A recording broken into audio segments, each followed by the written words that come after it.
Hi friends, it's Deanna Williston from Our Blooming Catholic Life, and today I want to bring to you another resource that I'm using in the writing of my book, Building Intercultural Competence for Ministers Bilingual.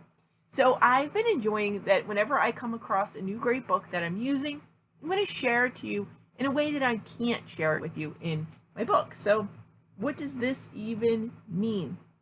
I came across this book when I was taking a class with Holy Apostles College and Seminary. It's an online class, and now they have it as a cross-discipline seminar.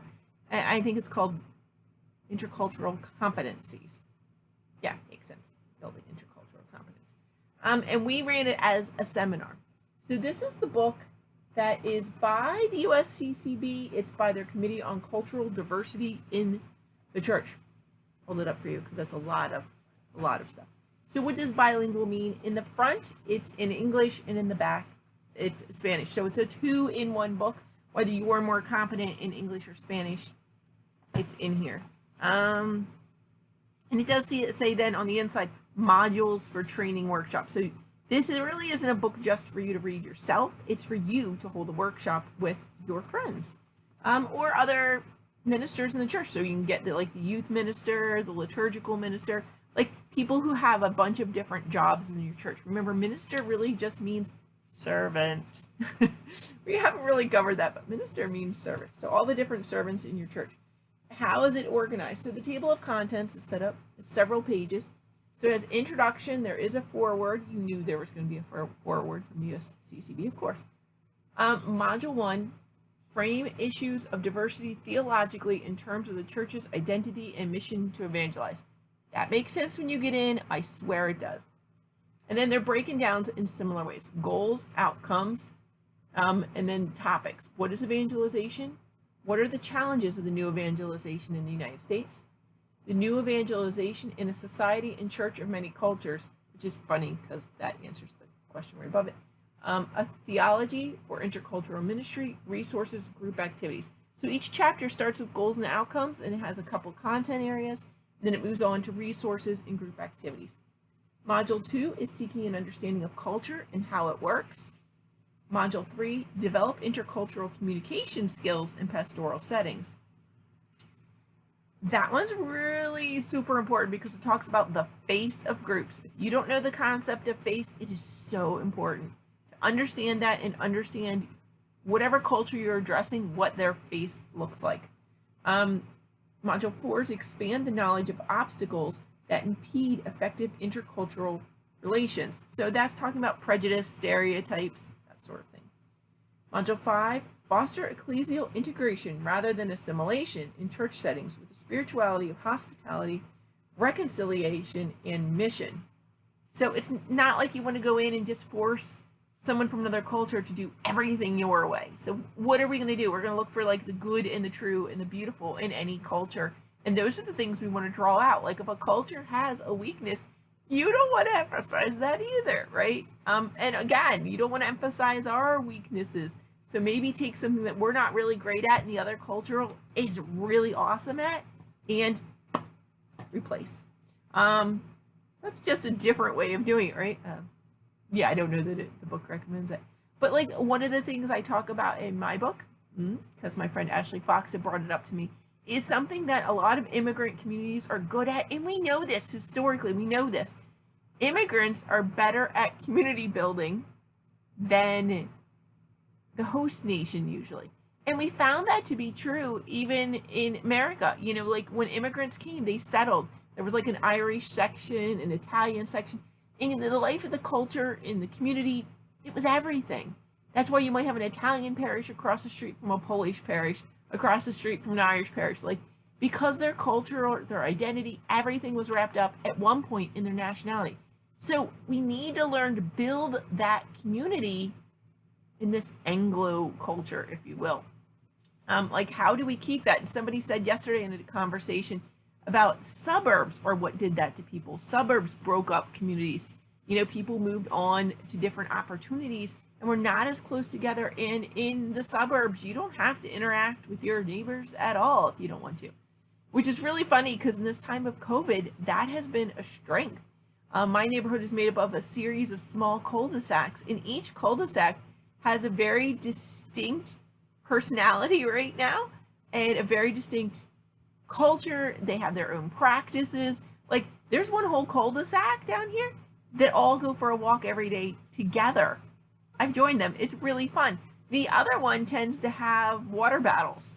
Somebody down there, that one has a pool too. It's just different how it interacts. Like, they both have pools on either cul-de-sac.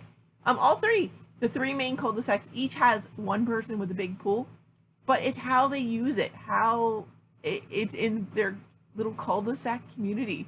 It's very interesting to me. I love watching it. I don't know if they realize that I'm geeking out. That's my bachelor's of sociology's geeking out at looking how these little subcultures are forming. And the people on the main road that divides us, I don't see them building a culture at all. Isn't that weird? Oh, so anyway, you look at what is a strength of one community and what's a weakness of another, and yeah, absolutely. Emphasize the strengths. And wherever you have a community, it may not be based anymore on ethnicity or culture of origin, but you can build a new community, and it's okay to do that. These exercises are going to help you with that. Appendix. There are 5. So the first one is intercultural communication, the mutual invitation process, working with groups in intercultural settings, a cycle of adaptation and models of multicultural living. I think that's going to speak to what I was just talking about, really. 3, developing intercultural sensitivity. 4 is a glossary of terms. So if you get in here and you're like, I got nothing, go back. It's on page 40. There is a glossary. And 5 is actual sample prayers and liturgical aids. I'm going to go back to that glossary quick. And then the whole book repeats in Spanish, like no joke. It's like an instruction manual. So these are pretty easy to read. Pretty easy to read definitions, right?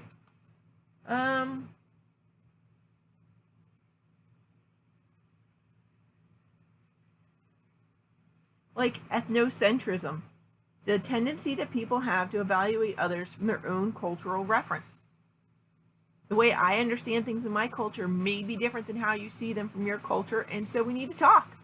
Remember, we've been talking about just get out there and build relationships. So that's how you break down your ethnocentrism. It's not like it's bad. It could just be better. It can get bad. I do want to say that real quick. Ethnocentrism can get very extreme. Honestly, it can get extreme either way. Either you think everyone should do things the way your culture does it, right? Because that's the right way. Or you can go the other way and say your culture is completely corrupt and bad, and everything everybody else has is wonderful and yours is terrible, and just throw your culture out. And you're not really discerning what's in the other culture. You're just like, it's not mine, so it must be good. You need somewhere in the middle there, folks, right? And so these terms are really going to help you in this day and age, in this current climate. It's really going to help you. Hey, wait a second. Okay, I will say there's a definition in here that's Spanish, but it's in the English one. And why? Because the concept for such activity originated in the thought of Episcopal conferences of Latin America. Dun, dun, dun. So that happened. So, hey, look, they've already enculturated a glossary. These sample prayer and liturgical aids are actually on holding like a small ceremony, a welcoming. Probably for this workshop that you're offering. So an opening and a closing ceremony. And they include things from Hispanic cultures, African American, European American, Asian and Pacific Islander, Native American, and a migrant, refugee, or traveler community. Very interesting.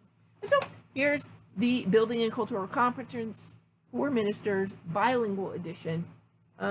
This is published by the USCCB out of Washington, D.C., so you can get it from them, www. Let's see if I can try that again. I can't remember sign language for you. I'm just going to say you. I don't know if that's it. USCC, do you bounce it? CCB? And then .org. I'm going to work on adding a tiny bit of ASL to these for those. That's it. It's a pretty good book. I'm trying to see the price on it. I don't see the price on it. I don't feel like it was terribly much. I got it for free from Holy Apostles for signing up for the seminar. That's why I don't know how much it was. The third printing was in 2017, so it's a fairly updated book. That's it. Get out, get it, hold yourself a workshop. God bless, friends.